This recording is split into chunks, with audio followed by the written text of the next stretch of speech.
Dumadaan pala kami ngayon sa kahabaan ng Dapdap East Road, isa sa mga paboritong pasyalan ng mga motorista at siklista.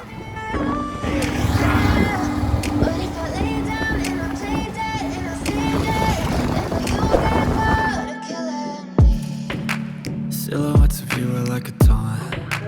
Never really know just what you want. With you I don't ever feel calm. I can feel the sweat inside my palms. Play with me like cats and a string. You don't understand the pain it brings.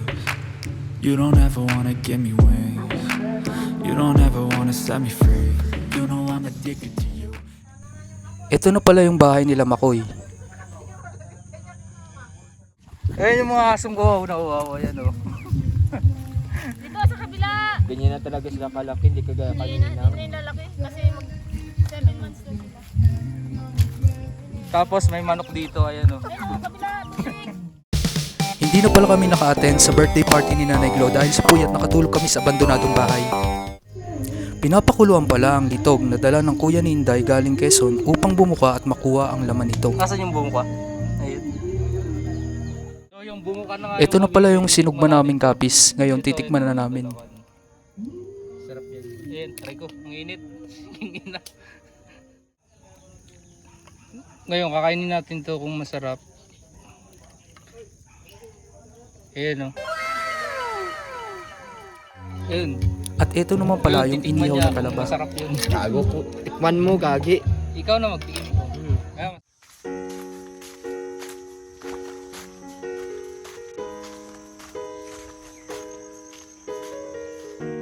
Anong nangyari ko sa kalabaw? Ha?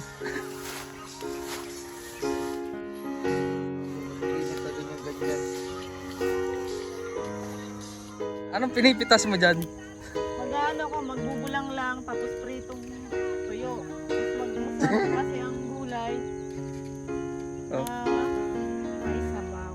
Ito, meron din dito ano. Ang tawag dito, Day?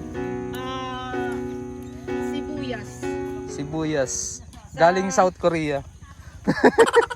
Ano yan? Leeks. Leeks. Sabi, leeks yan. Mm. Wala, namatay na yung kangkong ni mama. Daming kangkong, matataba. Kukuha ko ngayon. Ako, kuhain mo. Talbos ng kamote kasi gusto ko magbulang lang. Nauumay ako sa karne. Hmm. Hindi uso dito yung ano no, kamuting pula, green. Depende yan sa'yo kapag ang paninim mo ay pula, pula rin yung talbos mo. Uso naman yan. Ah. Nakadepende yan sa nagtanim. Hmm. Ano yun, nag-ano? Ang tawag yan? Ah, Nagbubunga sa ilalim.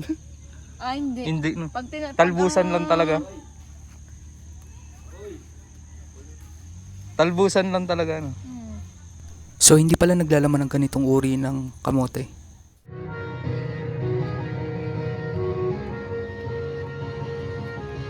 Ngayon pupunta tayo sa simbahan. Iglesia ba yung Koy?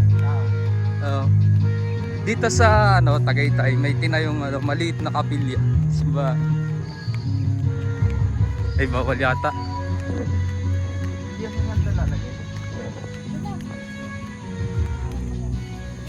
Siya pala si Ate Jessa, ang caretaker ng kapilya.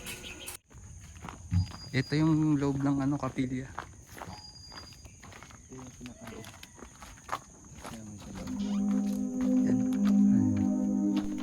Isang taon na palang nakatayo ang kapilyang ito na pinamumunuan ni Ministro Maximino Nieto. Ayon kay Makoy, more than 85 years na raw ang Iglesia ng Diyos.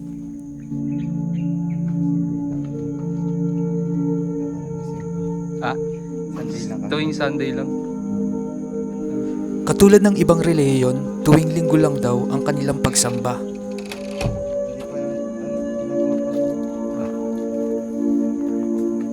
Under construction. Naikwento rin ni Makoy na ang mga membro daw ay tulong-tulong upang maipatayo ang konstruksyon ng kanilang kapilya. Meron rin pala sila rito na hybrid na bayabas. Binalot nila ito sa plastic upang maproteksyonan. Ito na pala yung gulay na pinitas kanina ni Inday. Sinabawang bulang lang at pinartneran ng crispy tuyo, solve ng masarap na agahan.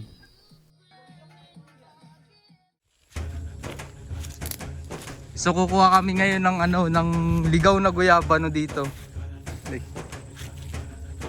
Ayun, may hinog na guyabano. May nakita kami dito. Asan ba, boy?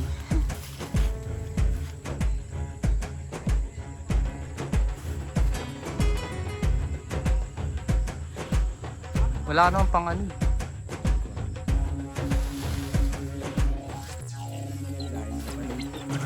Asan?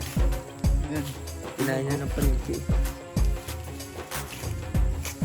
Naglalaro. Tama yan, matapos yung guyabano dyan. Yan. Iwasan mo na lang yan. Tira. Kain ng palengke. Tamis. Tamis. Matamis ba? Koyo. Ito lang. Oh, tara. Tamis.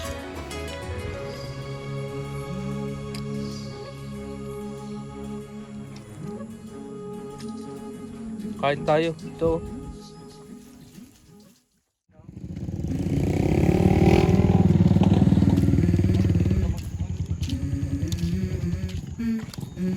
Let's go. I wake up to a little bit of drool on my pillow, feel like it's gonna be a bad day. Yeah, I'm tired of shit, and the coffee ain't hit yet, damn, ain't that great. I don't wanna go to work, cause my boss is a jerk, and I'm not even that paid. I need a change in my life, cause I don't. So nakikita natin ng ano, yung iba bang yan, yun yung ano, Tagaytay Highlands. Ayun, Tagaytay Highlands. Ayun pala si Makoy, saka si Jomar kasama ko, ayun. Ayan, naglalakad-lakad kami ngayong hapon kasi para alay lakad. Oh, alay lakad.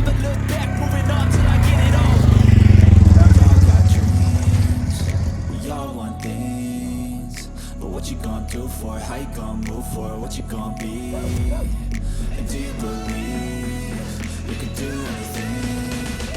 But what you gonna do for it? How you gonna move for it? Order kami dito sa Lumian. Kaway-kaway naman dyan. Oh. Boy, pogi oh.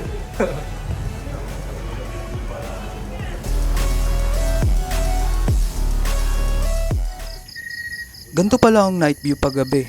Pag nasa tuktukan ng Dapdap Road, kitang-kita mo ang mga parang Christmas light sa ibaba ng Tagaytay Highlands at Kalamba. Ang dilim na po sa lugar na ito.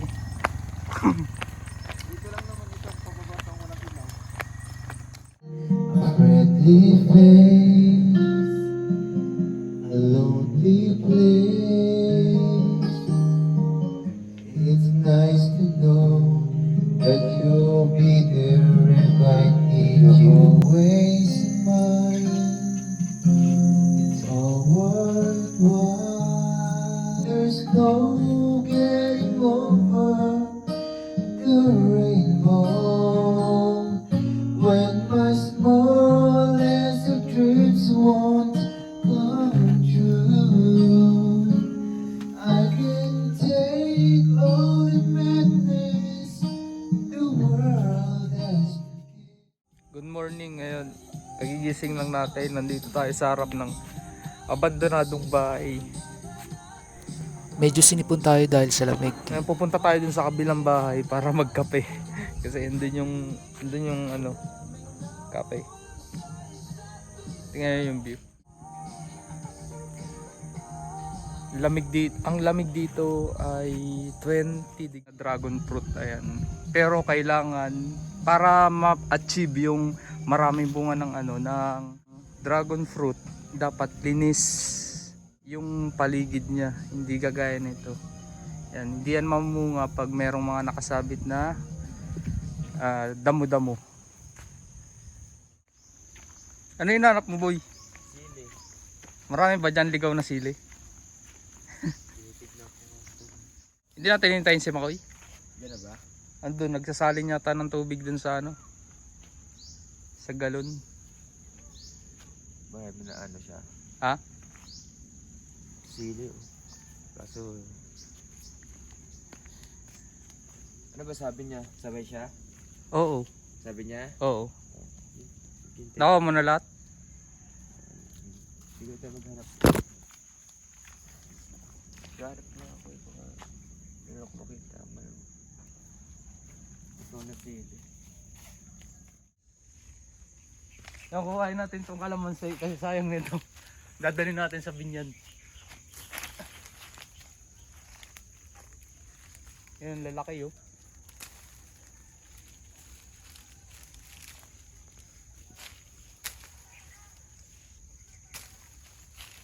Yung pa, hindi ko na inabot. Tingnan mo. Pasok mo na dyan. Naglalakad na tayo papunta sa bahay nila, tropa. Doon tayo nang galing oh. Doon. Andun yung abandonadong bahay. Dumadaan pala ako sa hilera ng Gemellina tree. Maaari kang kumita sa punong ito dahil hindi man dito sa mga nagpapatayo ng bahay. Tinanim ng tatay niya. Jubilina bang kahoy. Yan, tingnan, straight line. Yan ang ganda. Ang pagkakalinya. Ang kaisa-isang baboy ramo. Ayan, baboy ramo.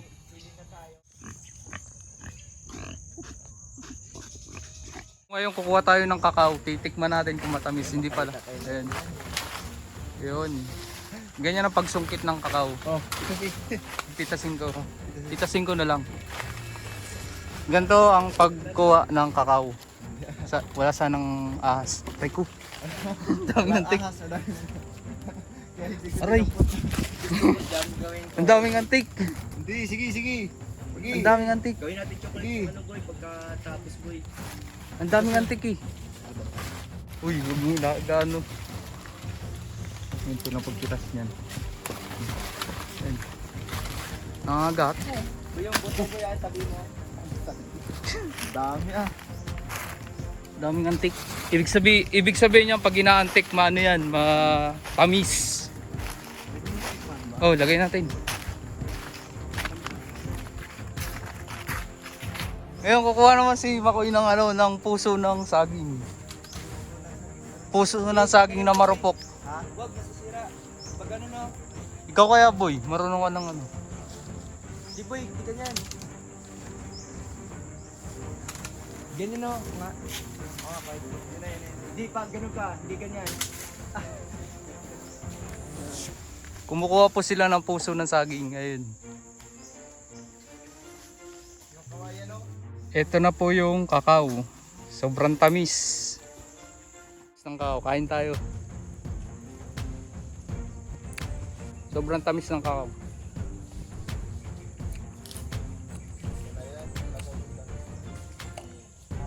Pag nasa probinsya ka, ang daming kalat-kalat na prutas, gulay. Pero pag sa syudad ka, kailangan mo bilhin. Yun. Ayun. Yun, titingnan natin. Ayun. Laki oh. Dapat ba may daratan itak ko, diba yung saging? May isa ba?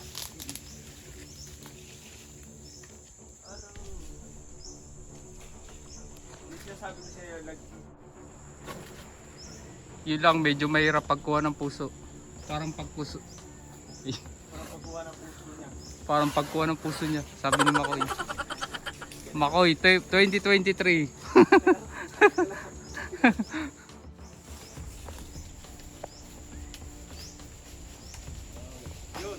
Yun, hulog.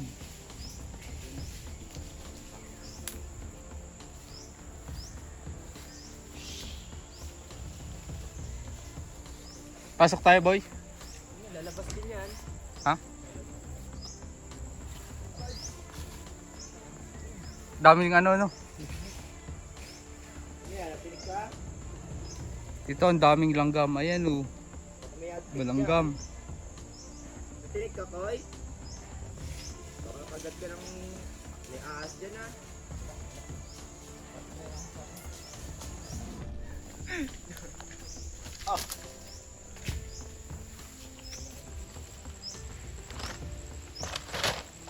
Dito kalat-kalat lang ang puso. kilala yung tao, hindi siya takot. Sa Bicol, ganito yung ginagawa namin panggatong. Nangangawi kami nung. Naalala ko nung bata ako. Ganun din ako. Oo. Dito nga makahoy yan. Nangangawi kami nun. Ayan. Sa Bicol. Ito, pinakamaningas na kahoy, yung Madre Cacao. Ang gandang panggatong yan.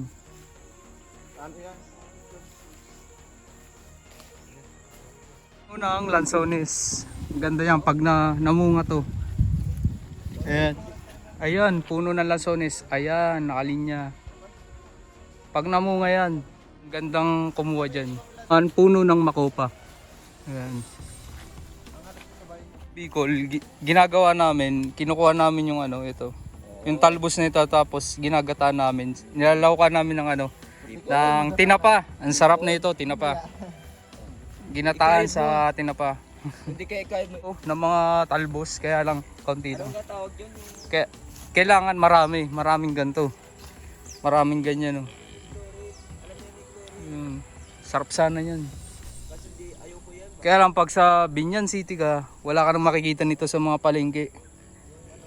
Ito yung linyang to, tubig ang laman yan. Tubig ang laman, nakakonekta sa mga bahay. Yan. Yan. Papunta ng Bukal. Lahat ng mga bahay dito, may ganyan, kulay blue, na water pipeline. Kasi, walang nawasa dito. Yan sa mga nakabili dito, mga may mga galing sa yung mga galing sa Maynila, ayun. Nakabili ng mga property dito. To be specific, mga general, police at mga OFW. Dito sila bumibili kasi ginagawa nila na farm, ginagawang bakasyonan. Kasi malamig ang klima dito. Talungan pala dito. Ayan oh. Talungan. Zoom natin. Mga talong. Ito may mga baka.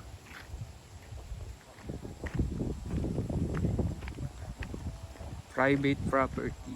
Bawal pumasok. Ganyan. Kasi marami yun sa Mountain Province, nakahuli na rin ako. Sa Mountain Province. Doon ko yo. Ayun o, ayun o. Oy! Yun o. Doon. Kabila. Yan, i-rechain mo yan. Yan. Yan yan dyan.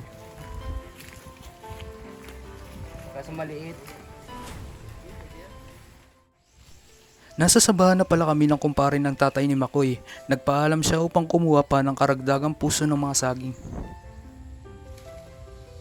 Safe palang ihagis ang puso ng saging dahil makapal ang balat nito.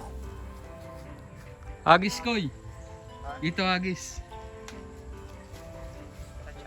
Yes. Ayun.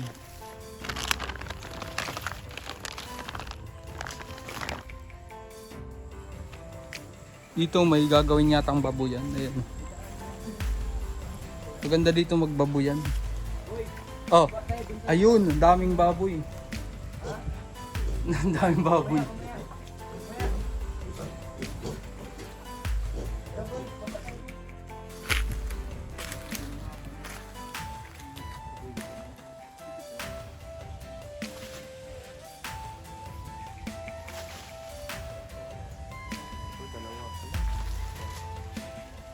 Bangin yung isa.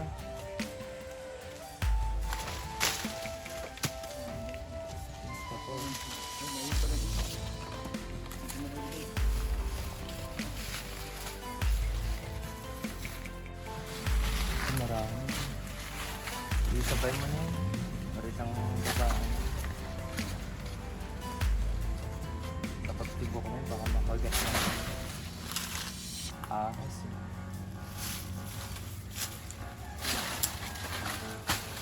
Nako.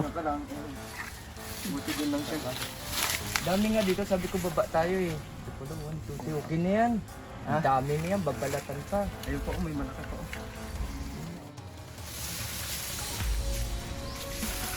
Yung pa pala oh. Dami nga. Dito kalat-kalat lang yung ano, yung puno ng saba. Kaya manguha ka ng manguha. Ayun oh. Ayan, puso. Saging lang ang may puso.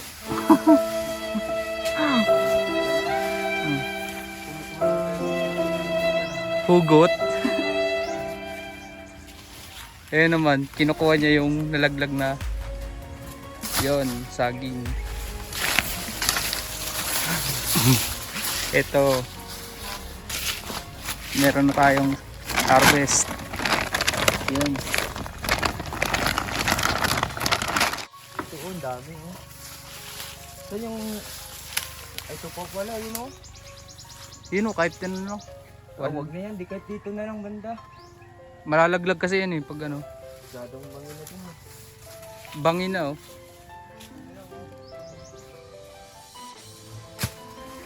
Yun.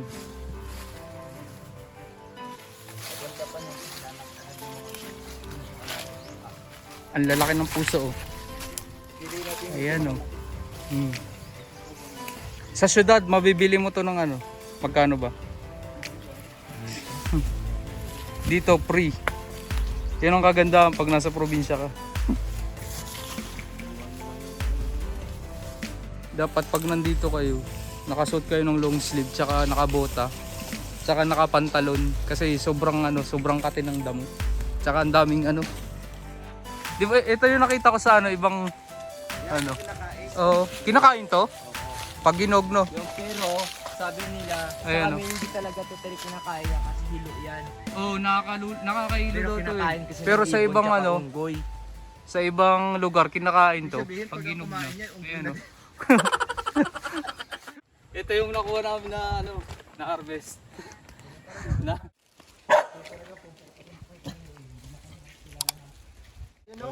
Next stop, ang Pugo Farm ni Mr. Panpilo Jr. Itkuban, dating OFW ng Jeddah, Saudi Arabia. Pumunta pala kami rito para bumili ng itlog pugo at napaunlakan rin kaming libutin ng kanyang property. Pag malaki naman, parang i-harvest mo.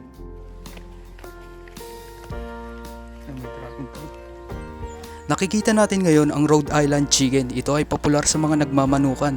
Ang inay nito ay maaaring mangitlog ng 5 hanggang 6 na itlog kada linggo. Ngayon, papasok na tayo sa quail cages. Meron ditong 800 mga pugo. Dito nangingitlog, dito inilalagak ang mga patuka at mga tubig ng mga pugo. Kung makikita natin, napakalinis ng lugar nito. So yan po yung puguan dito, ayan. O ito ang mga bago. 3x3 po yan. Ilang layer yun? 5 layer. So isang set po, 5 layer. Tatlong yan. caves, 5 layer. Ayan po. Ito ang bago naming sisyo. Nag-iitlog na to ng 101. So yun yung ano nila. Ito yung patuka, yung stock area nila. Tapos ito din yung tubig. So yan. Kompleto naman at tsaka ano lang. Kumbaga start of business pa lang to. Ito kainan nila Koy, sabi mo Koy. So yan, sa isang tray nila meron yung pakainan. Ito pakainan tapos dito pag-iitlog sila. Dito naiipon. Dito yan. Dito inuman nila. Tapos dito sa harap na ito yung kanilang painuman. Sayang po. Dito na rin. Yan. Inuman namin. Organisado at walang amoy ang puguan na ito. Dito. So dalawang ano po ito, dalawang bahay. Ito yung kauna-unahan. Dito na pang pangkatay Ito yung luma. ibon. So dito nag-start yon sa maliit na kulungan na to, tapos ayan. Dapat ano mo, Hanggang sa lumaki na sila. So ito yung kauna-unahan. Medyo matanda na po. Ano. Magwa 1 year. Magwa 1 year na to. So ito sa kabila, yun yung mga bago. Ilang buwan pa lang yan. Ibig sabihin ito yung parang ipo-pull out O na. ipo-pull out na So, para ito po yung sakaling ipo-pull out na kasi hindi na sila masyado umiitlog. araw-araw. Papalitan na sila ng bago. Ito na pala yung mga ipo-pull out na matatandang mga pugo. Wala na silang kakayahang mangitlog ng maramihan. Maaari naman silang ibenta para katayin bilang pang-ulam. O yung mga nakikita natin na street foods na fried pugo.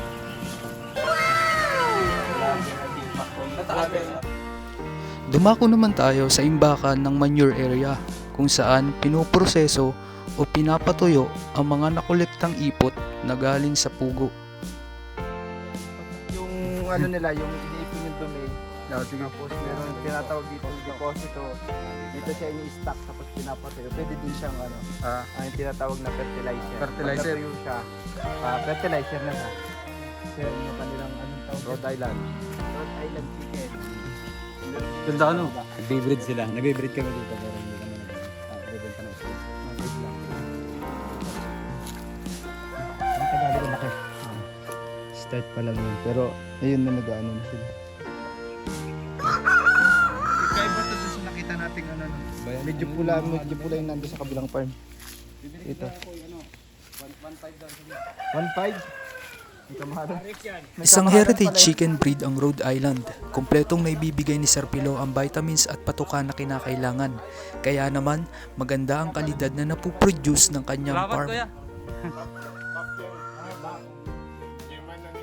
Pilos, puguan. Pinusuguan. Pilos. Wala pang name tag eh.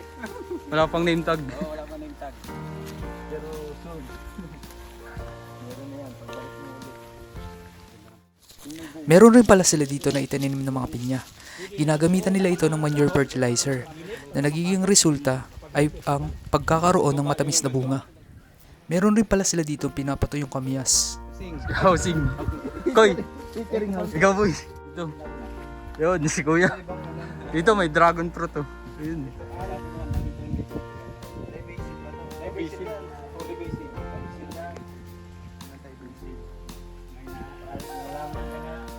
Ang dami na tayong alam ha. Meron rin sila dito ng samut-saring herbs. Ito na nga yung in-order nating pugo. Yan. Ayan siya. Diba? Konting hit na baka biglang bumagsak. Tsaka ito pa. Yan. Meron na tayong pugo. Uwi na dahil tapos na ang long Holy Week vacation.